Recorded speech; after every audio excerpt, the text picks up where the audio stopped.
Hey everybody, I'm Tim Mackie, and this is my podcast, Exploring My Strange Bible. I am a card-carrying Bible history and language nerd who thinks that Jesus of Nazareth is utterly amazing and worth following with everything that you have. On this podcast, I'm putting together the last 10 years worth of lectures and sermons where I've been exploring the strange and wonderful story of the Bible and how it invites us into the mission of Jesus and the journey of faith. And I hope this can be helpful for you too. I also help start this thing called the Bible Project. We make animated videos and podcasts about all kinds of topics in Bible and theology. You can find those resources at thebibleproject.com. With all that said, let's dive into the episode for this week.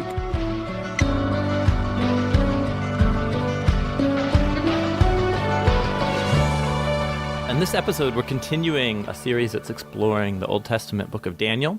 This is a teaching I did a couple years ago about Daniel chapter 3.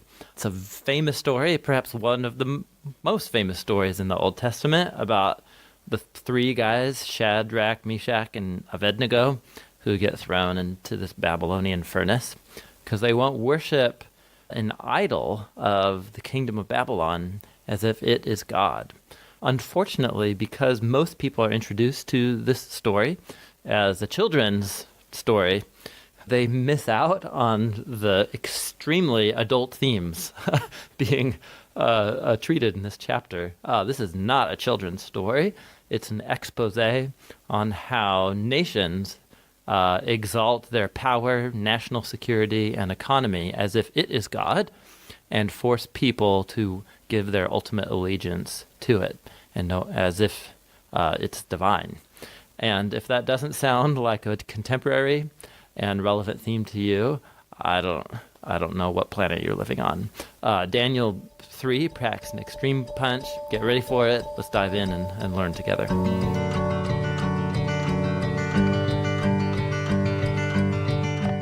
I invite you to grab a Bible. That's what we do during this time. Grab a Bible, turn one on, and go to the book of Daniel in the Old Testament.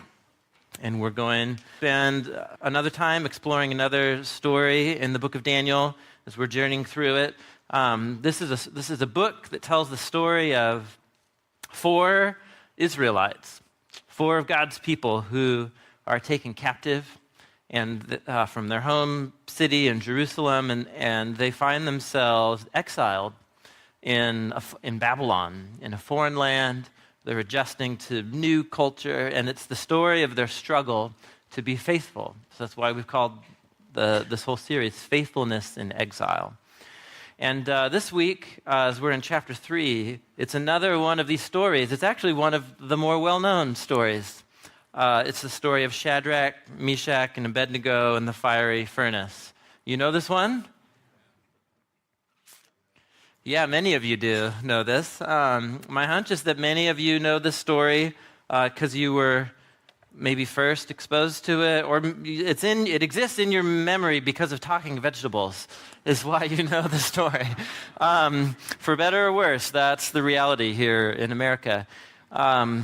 Or you know it from a form that you were first introduced to it, which was in some sort of cardboard children's book, one of with the hard covers. And this is one of those stories in the Bible where once it lodges in your memory at a young age, if that's true for you, it's hard to ever graduate beyond that, which is namely that it's a good religious story with a moral of obey God no matter what, at all costs, that's fine, right? But then to think that somehow wraps up what this story is all about is a tragedy, because it robs the story of its real power. This story is actually not a child's play at all. This is a dangerous, extremely explosive story. The issues that are the focus of the story of Shadrach, Meshach, and Abednego, even to say it, Shadrach, Meshach, and Abednego, makes you want to think of a children's song or something like that.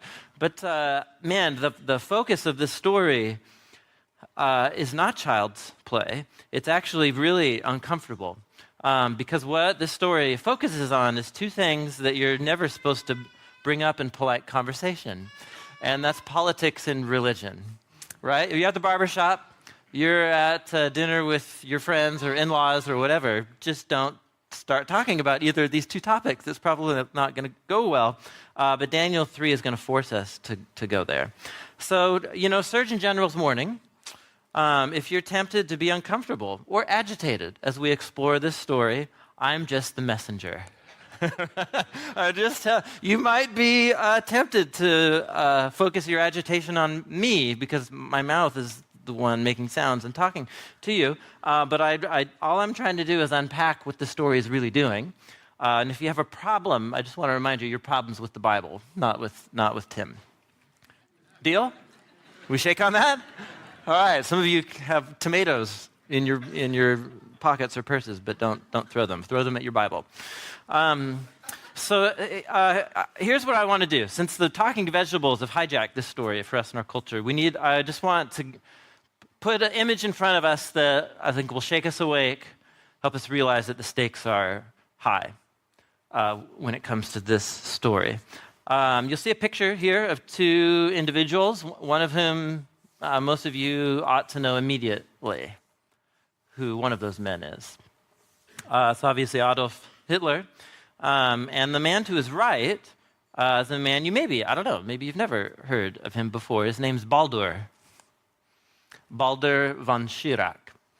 And Baldur he was like the ideal German youth. He joined and enrolled in service of the Nazi Party when he was 18. And within 8 years, by the time he was in his mid-20s, he was the head and the architect of Hitler Youth. If you don't know about Hitler Youth, Google it. At Wikipedia. It's fascinating as a social experiment of indoctrinating a whole generation of youth in the ideology of the Nazi government. And so he was the architect of that, and he was so successful at it that he was elevated to state secretary. And so he was a close personal counselor of Adolf Hitler.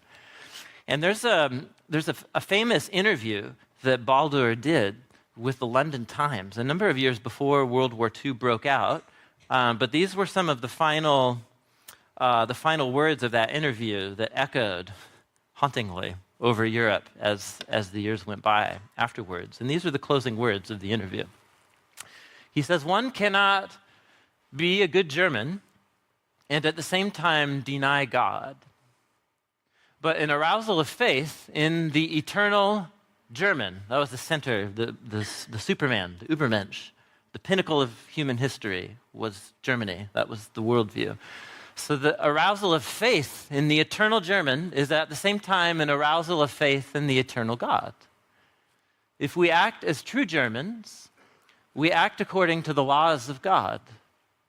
Whoever serves Adolf Hitler, the Führer, serves Germany. And whoever serves Germany serves God.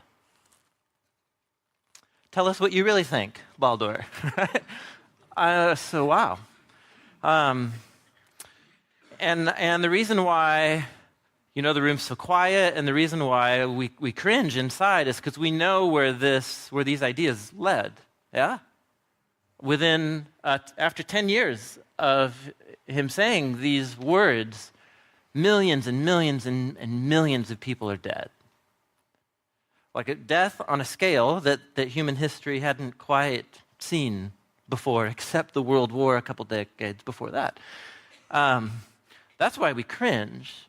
There's something horrifying that happened here, where one particular tribe or nation's values, their culture, their state religion, and their ideology was elevated up to heaven. It was stamped with the authority of the gods, and they marched forth in the name of that view of the world and of themselves, and it became their job to subdue any opposition, right?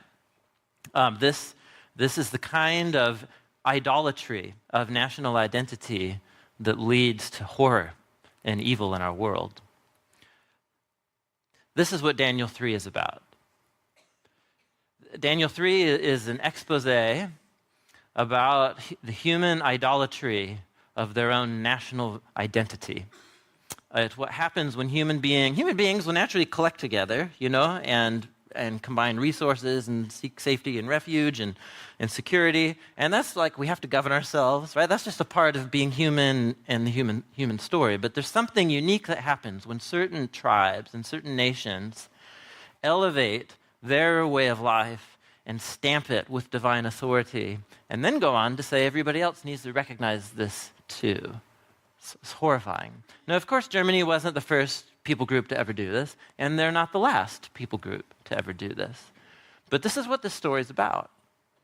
And what it raises the question then, the overriding question, is that when God's covenant people find themselves living in a nation or a kingdom that's going down this path, what should they do? And let's say that the particular nation that God's people are living in doesn't go down quite this path, but it goes about idolizing its national identity in some other way. What are God's people to do? Welcome to Daniel chapter 3. Do I have your attention? This is not a children's story. Daniel chapter 3.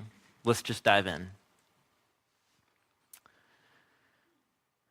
Now, King Nebuchadnezzar, he made an image of gold, 60 cubits high and 60 cubits wide, and he set it up on the plain of Dura in the province of Babylon. Now, I always like to poke fun here because cubits, what on earth? Like, what? I thought this is a translation into English, like what, cubits? So if you go back to your tables of weights and measures, which is in every Bible that you've ever held before, or you don't have to do that. You should have a footnote or something. How big is this thing? So in the ballpark of 90 feet. 90 feet.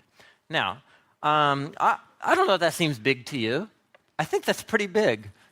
I don't know. Does anybody know how high the ceiling is? It's a real question. I don't know off the top of my head. Is that 40 feet or is that 60 feet? It's about 40. So let's say twice that high. Maybe the height, if you were to go outside, probably the height 90 feet. We're talking to the top floor of the high school. Anybody want to disagree? Agree? Okay, so did you notice how tall the building was when you walked in? Is it tall? It's pretty tall. It's pretty tall. So there you go. It's an enormous statue made of gold, most likely plated with gold as opposed to solid gold. So that's really big. Now what? What is this about? This is the story that begins with a king making a huge statue. A statue of what? Is it a statue of their national god? Is it a statue of Nebuchadnezzar himself? The story doesn't say. And I think that's intentional. It's intentional. So two things. One, first of all, in the ancient world, this isn't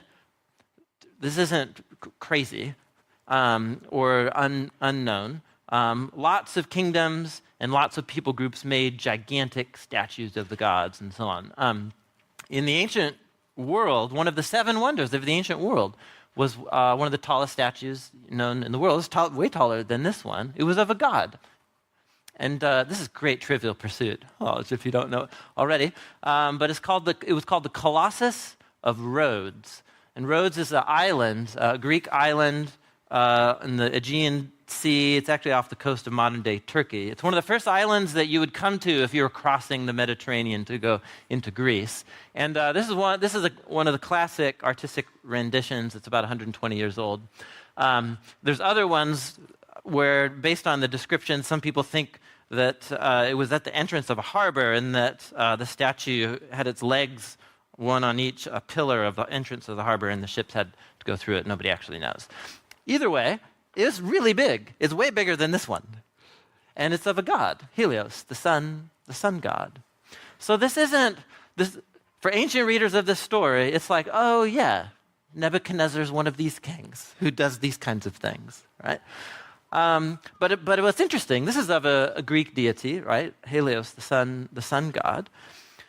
But it's mysterious by its absence, or conspicuous by its absence. What is this image all about? So let's just pause. In ancient history, people could, make statues like this, but the detail isn't given here. Why? Well, for readers of the book of Daniel, if you were here last Sunday or if you know the book of Daniel, this is Daniel chapter 3. 3 comes after 2. Good job. And what was Daniel chapter 2 all about? It was about King Nebuchadnezzar who has a dream. A dream about what? About a huge statue, image, a gigantic image. And the image represents what? What is it a symbol of? It's a symbol of kingdoms, of national power, right? A whole train of kingdoms, and Nebuchadnezzar is the gold head of that kingdom. So maybe, he was inspired by his dream to then go and make this thing. We don't know. But this statue is an embodiment of the king, of the Babylonian Empire, of its gods. It's of the whole deal, all merged together. You guys with me here?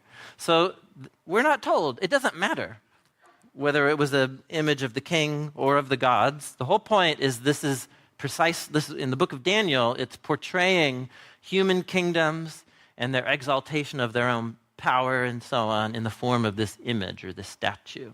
And we walk into Daniel chapter 3. Now, just to, once again, ancient people groups made big statues like this, embodying their national identity and so on, and that's cute, or primitive. So aren't we glad that we've moved past this in the modern world?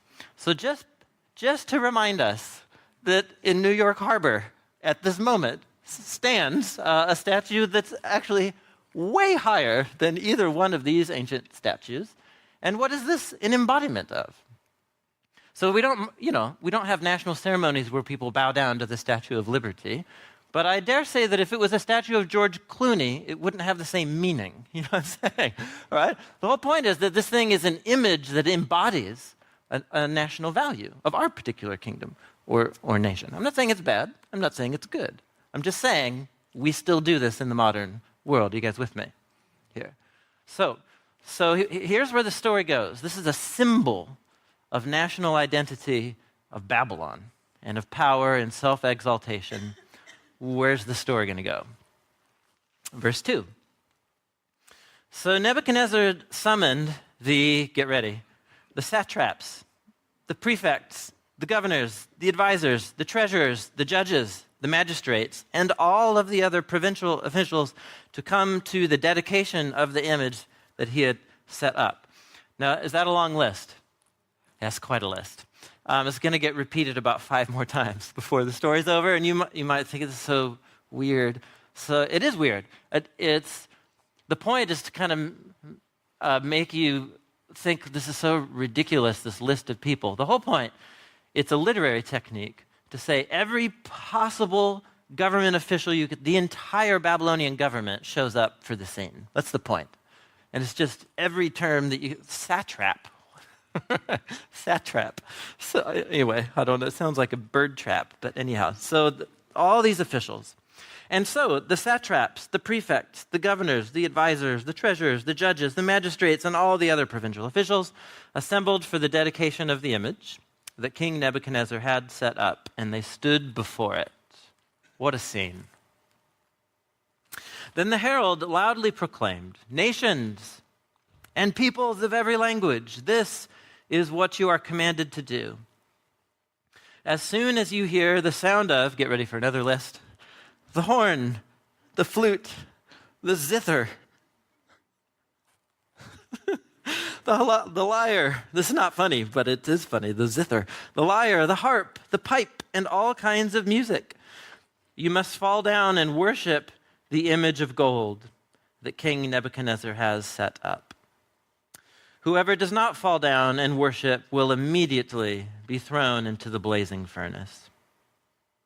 Therefore, as soon as they heard the sound of the horn and the flute and the zither and the lyre and the harp and all kinds of music, all of the nations and all of the peoples of every language fell down and worshipped the image of gold that King Nebuchadnezzar had set up. How you guys doing? Did you get the scene? Well, this happens in many stories. None of the main characters of the book have even appeared yet. You got to set the stage here. So Babylon here is being presented for readers of the book in this. It's this iconic, kind of almost archetypal representation of the most powerful empire, at the time in the ancient world, exalting its own power to the place of the gods. And it's Nebuchadnezzar, it's the gods, it's their military power, it's their way of life, it's their culture, all of its being. And all of the world is being asked to give its allegiance, declare its allegiance to the statue. So it's not just about that they go and sing praise songs, right? And bow down. It's that they give allegiance, that they recognize that Babylon defines reality. Babylon gets to define what's right and wrong. Babylon defines what success and failure is. Babylon is God. That's what's happening here. And all of it is symbolized in this image. Now, we won't take a whole bunch of time to go into this, but I just want to remind us, again, if you were here last week, the fact that human kingdoms being represented by an image, this is a very clear allusion. The author's giving us as many little clues as the author can to remind us of another biblical passage that talks about humans ruling as an image. Pop quiz. If you were here last week, what page of the Bible should you be thinking of? Page one of the Bible. Because page 1 of the Bible sets the stage for the whole storyline of what humans are and of what humans are here for. And the first description in the Bible of what humans are here for is to exist as an image. So God created humanity in his own image. In the image of God, he created him, that is humanity, male and female, he created them. So individually as a species and then together as a community. They are the image of God. God blessed them and said, "Be fruitful, increase in number, fill the earth and subdue it, rule over the fish in the sea, the birds in the sky, over every living creature that moves on the ground." And you see at the top here the Hebrew word tselem that gets translated as statue or image. It's also one of the standard biblical words for idol. Now, Israel was called to never make an image of God. One, because to do so would be to take some image available within creation, a created thing, and then to treat that as if it's the creator. It's to blur the distinction between creator and creature.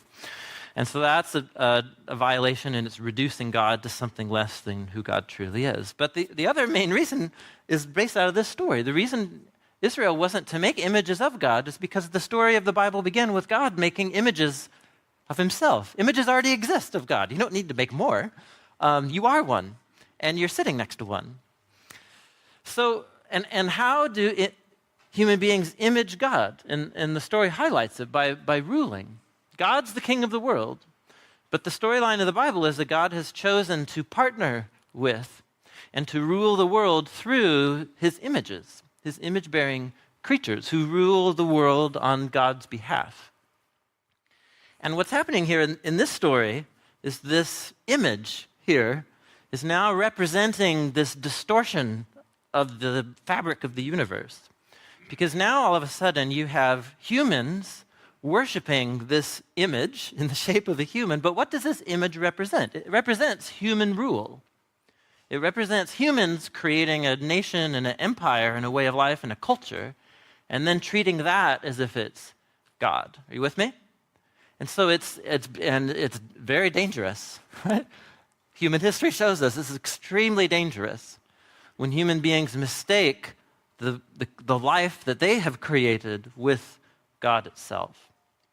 And so all of a sudden, worshiping this image is not a way of being faithful to the Creator. It's a way of ousting and usurping the Creator, which is exactly what the story goes into.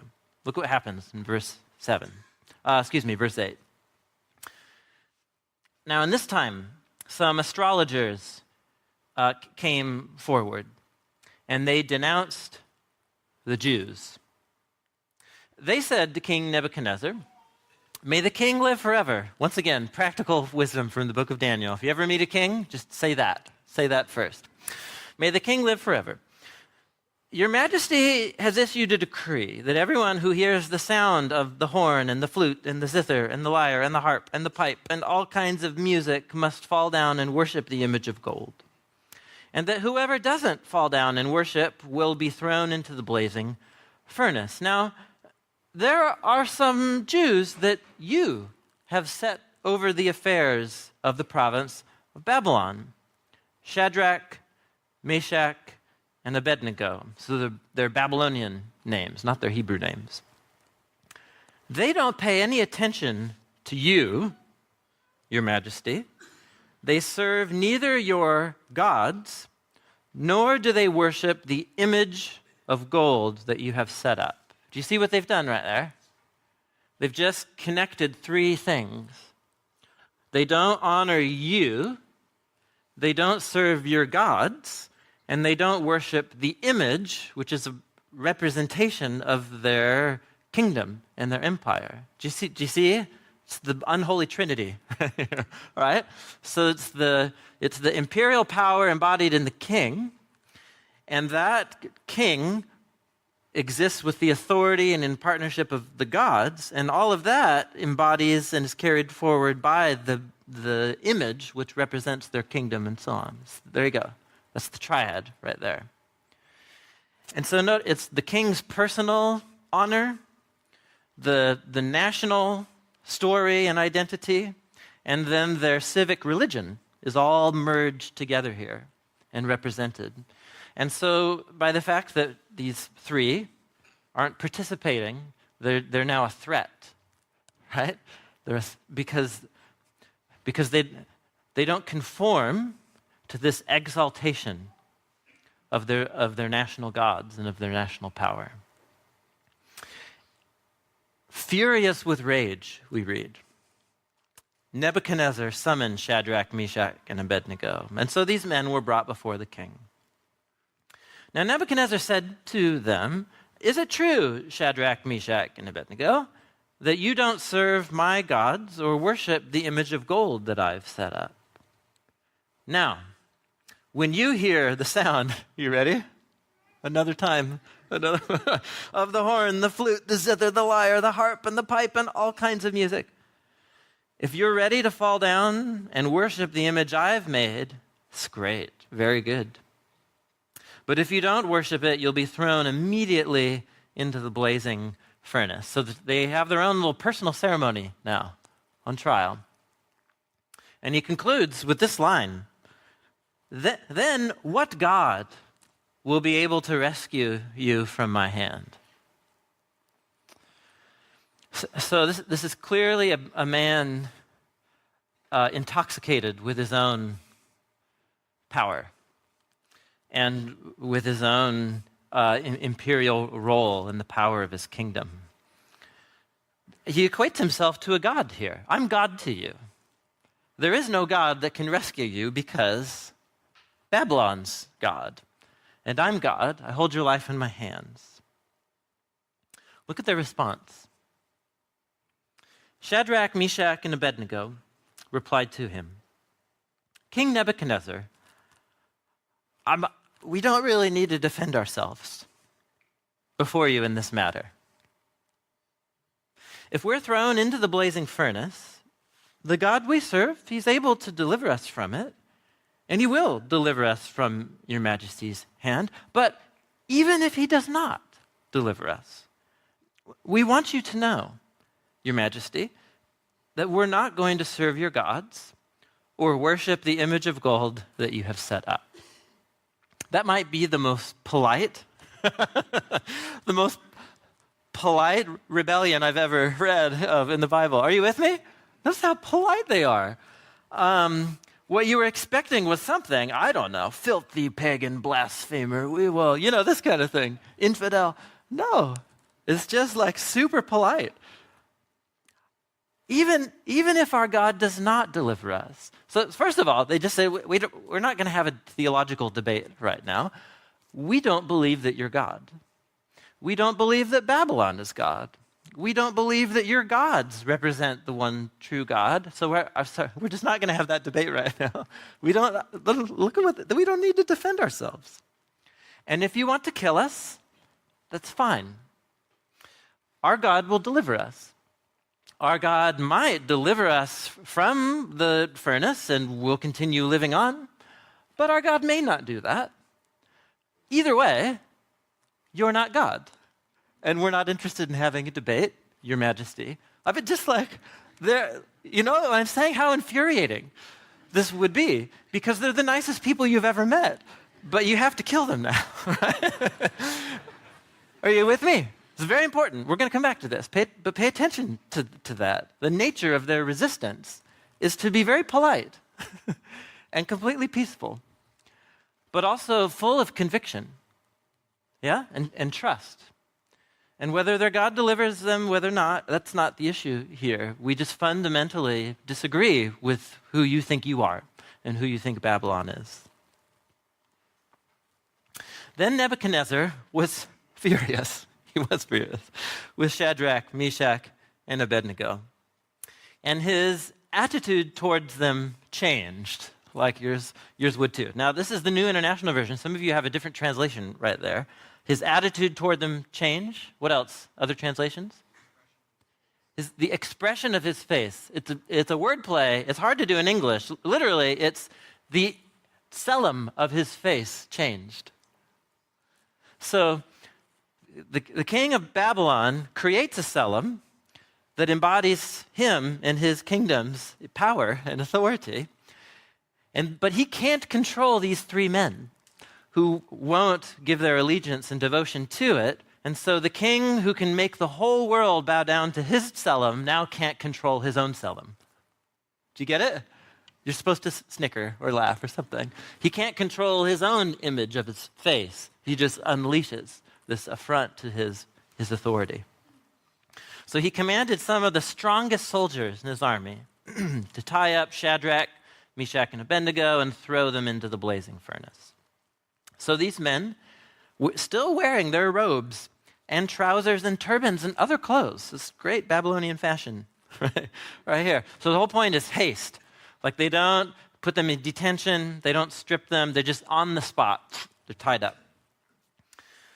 The king's command was so urgent and the furnace so hot that the flames of the fire killed the soldiers who took up Shadrach, Meshach, and Abednego, and these three men, firmly tied, fell into the blazing furnace. The portrait of Babylon here, it's very careful, right? So you have this king who's quite full of himself. But then you also, what happens when a leader and a nation, right, exalts itself to this divine status? Well, first of all, this is delusions of grandeur. But second of all, as we're going to see in the story, just human life becomes very expendable. When a nation exalts and deifies its own power and authority, how do you know when a nation's idolized its own power and authority? Human life becomes much less valuable. It's expendable. And so the king will throw away human lives just to destroy the human lives of the people who offend him. These soldiers, right? I mean, their stories are untold, their families, but the whole point is that they're nothing to him. Human life becomes of less worth when nations idolize themselves. Then King Nebuchadnezzar leaped to his feet in amazement. What? What's happening? He asked his advisors, wait, weren't there three men that we tied up and threw into the fire? They replied, yep, yes, Your Majesty. Would you ever say no to anything that this kind of guy says? Yes, Your Majesty. Then he said, well, look, I see 4 humans walking around in the fire. They're unbound and they're unharmed. It's like the fire incinerated the ropes. And the 4th looks like a what? A son of the gods. Now, so put into the mouth of a non-Israelite, this is just the way of saying, looks like a divine being, like a son, a member of the divine group of beings. There's a divine being in them with these 3. So Nebuchadnezzar then approached the opening of the blazing furnace, and he shouted, "Shadrach, Meshach, Abednego, servants of the Most High God, come on, get out of there. Come here." So Shadrach, Meshach, and Abednego came out of the fire. Remember their words here. If our God delivers us from your hand, or if our God does not, you don't have power over, you're not God.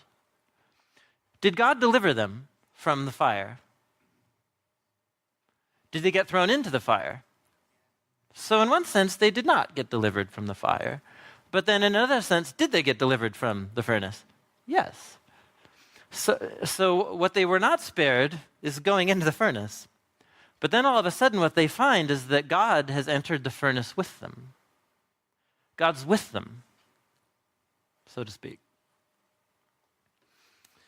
Nebuchadnezzar said, "Praise be to the God."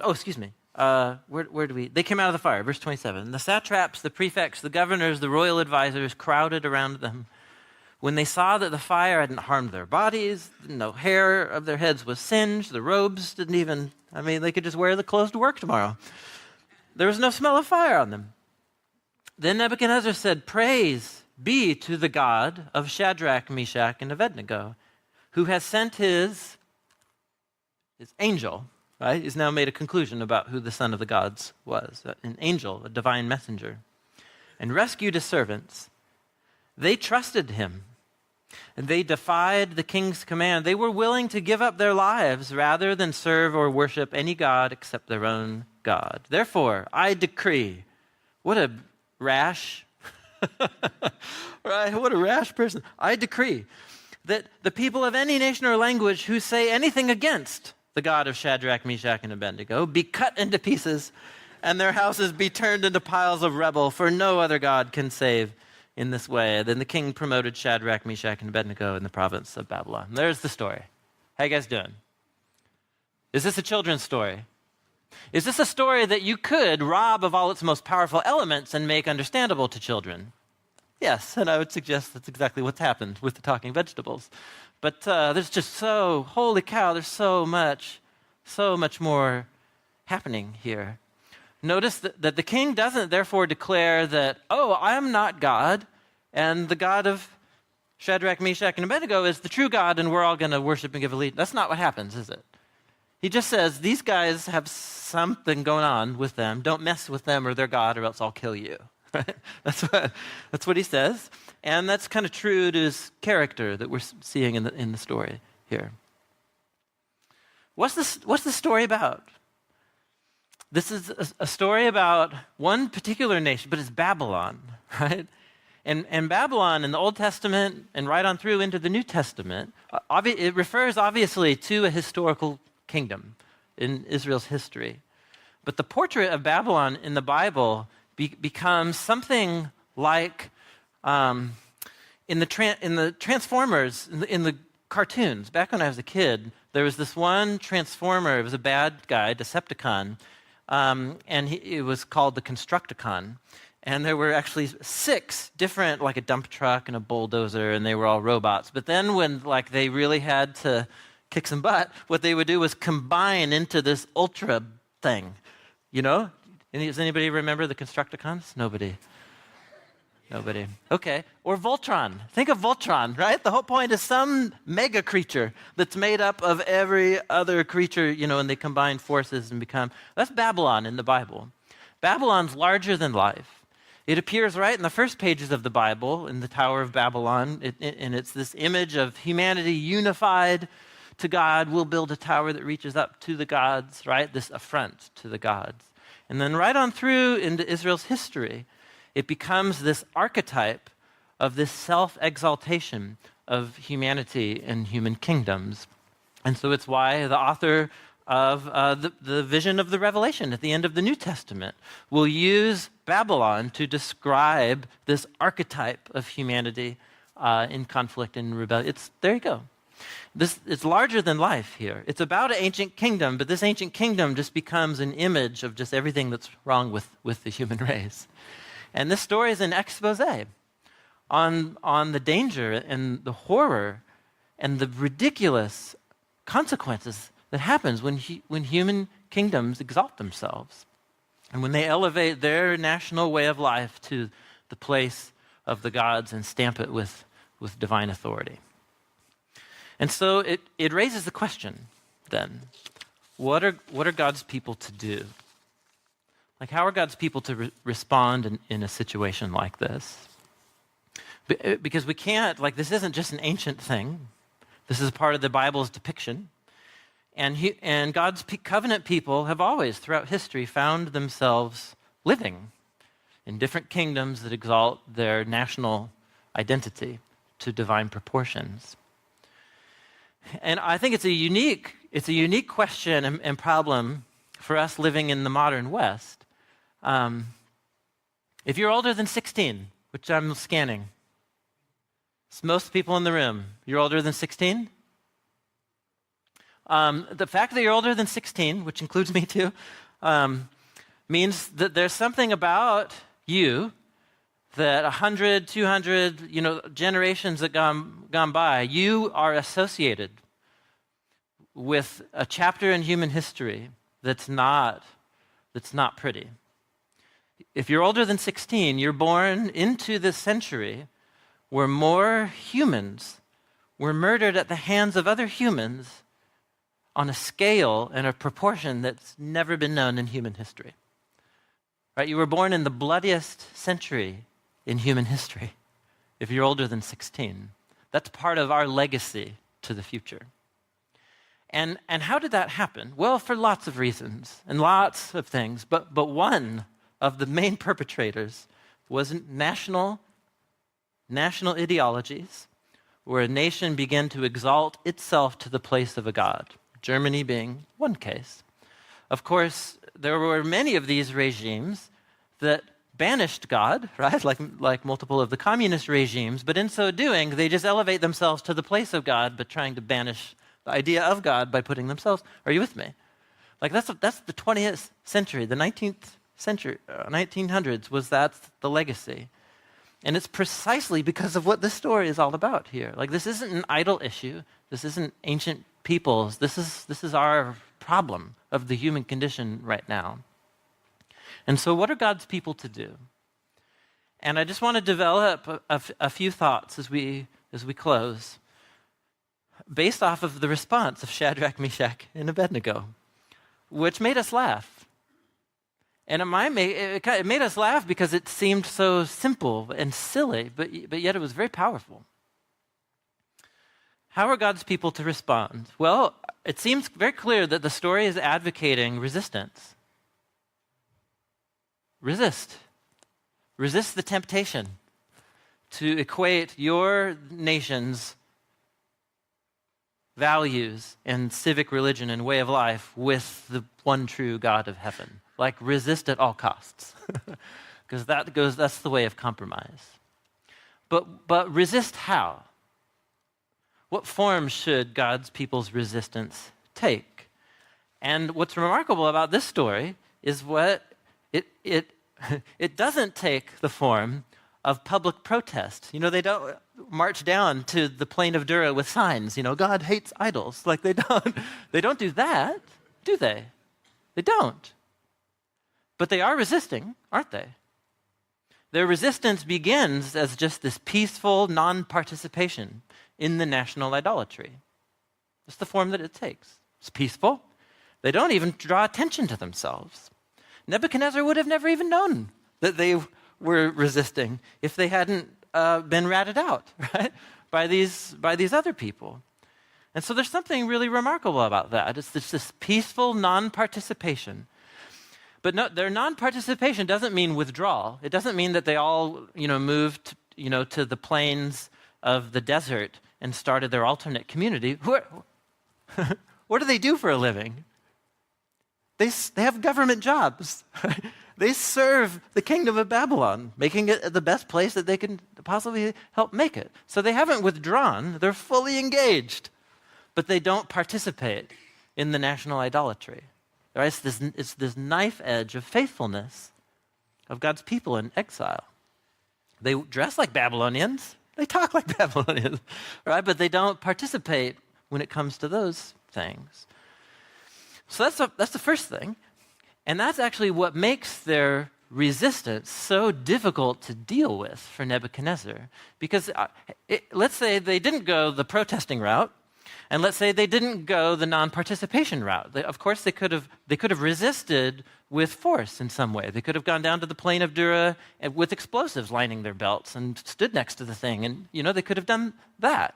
And that's easy to deal with for Nebuchadnezzar because you just arrest them and then you kill them because they were trying to kill you. But the power of the resistance of God's people in this story is their innocence, and it is their peaceful demeanor, in their nonviolent resistance. Are you with me here? That's the power. Because what they're saying essentially is, look, you have the power to kill us, but what does that mean? That doesn't make you God. Our God's the true God. He has the power of life and death, and so if he chooses to keep us alive or if he chooses to let us die, you're not God. So it's their innocence. It's the fact that they're actually not a threat to Nebuchadnezzar that makes the power of their witness so significant. Are you with me here? And it's this story right here. This is one of a number of stories in the Bible that helped the early Christians develop what today we could call like a political theology, a way of thinking about how should Christians behave and relate to whatever nation or kingdom that they happen to find themselves living in. And it's very clear that the first thing is that you have God's people. They're living in Babylon, and they're being faithful to their God. And so if Jesus' covenant people, if we're being truly faithful to Jesus, it means, first of all, a resistance of national idolatries. But it doesn't mean a withdrawal and just a wholesale condemnation of the nation in which we find ourselves too. It's the knife edge, right? And so Jesus' followers, right, they find themselves in cultures and places, but the fact that they happen to live in a certain nation doesn't define their identity, right? If I'm one of God's people, a part of Jesus' covenant people, then I am first and foremost, I'm a follower of Jesus. And so I identify myself by my relationship to God through Jesus, and my mission is to seek God's kingdom and to love God and to love other people. That's how Jesus defined what it meant to follow him. And if I'm truly loving God and I'm truly loving other people, I'm going to seek the best for my community and my nation and so on. But I do so out of a completely different motivation. Not because I think that my nation is the best nation, it's because I believe that my nation exists under the rule and the authority of God, and that I'm called to contribute to it as one of image-bearing human and as a follower of Jesus.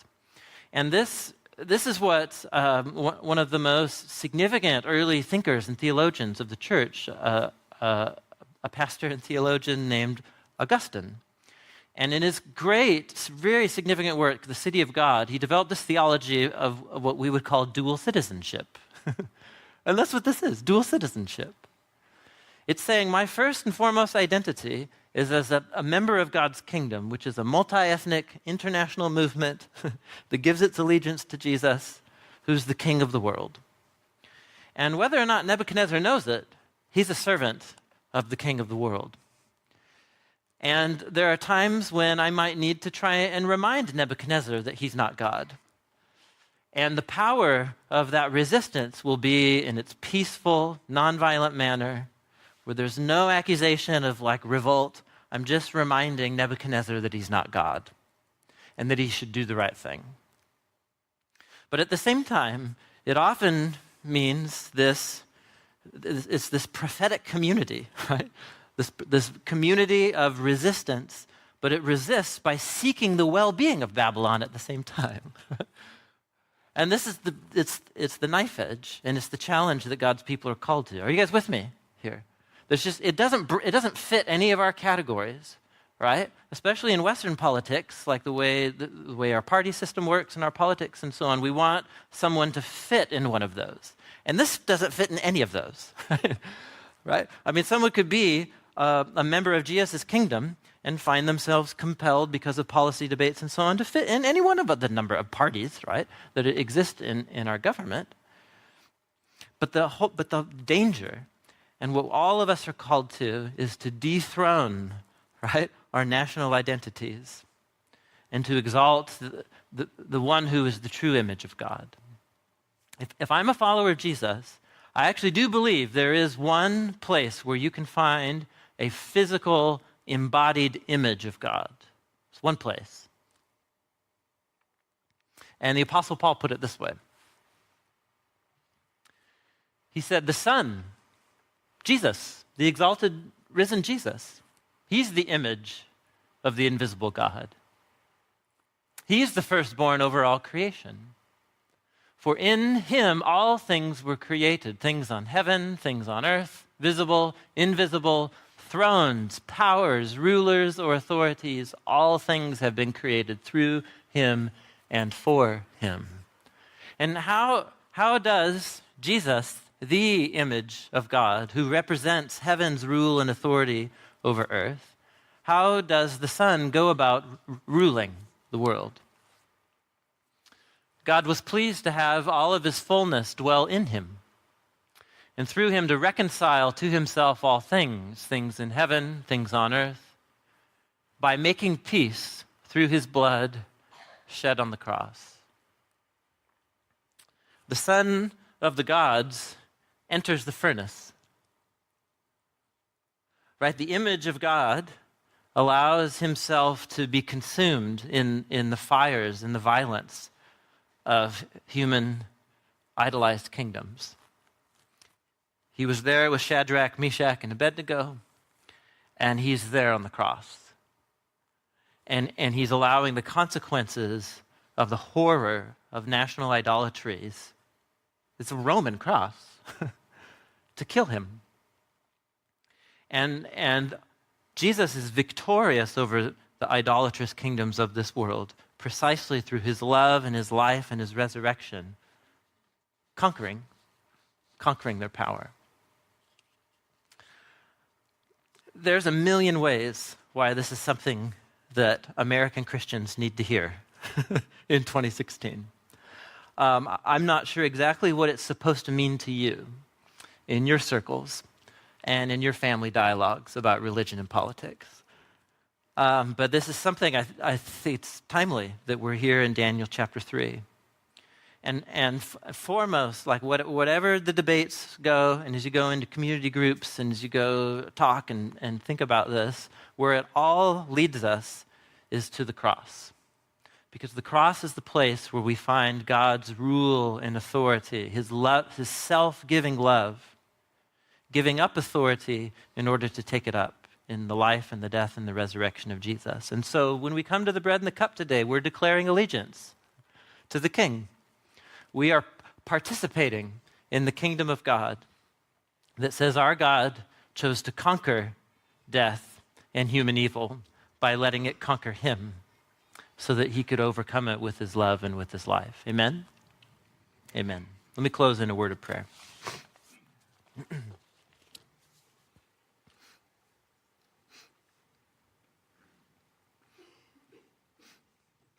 Jesus, we thank you for the wisdom and the power of the scriptures.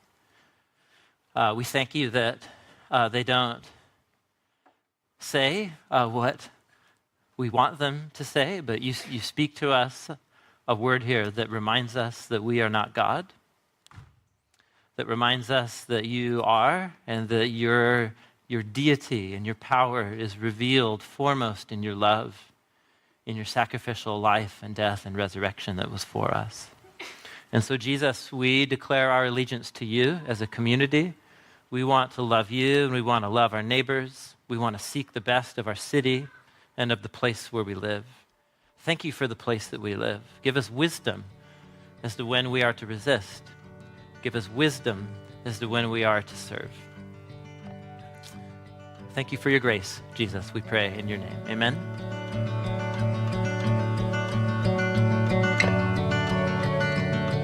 You guys, thank you for listening to Exploring My Strange Bible podcast. We're going to keep exploring the book of Daniel. So powerful, such a prophetic word to our contemporary moment, both in, the first millennium BC and the second millennium AD. So let's Keep rocking. Thanks for listening. We'll see you next time.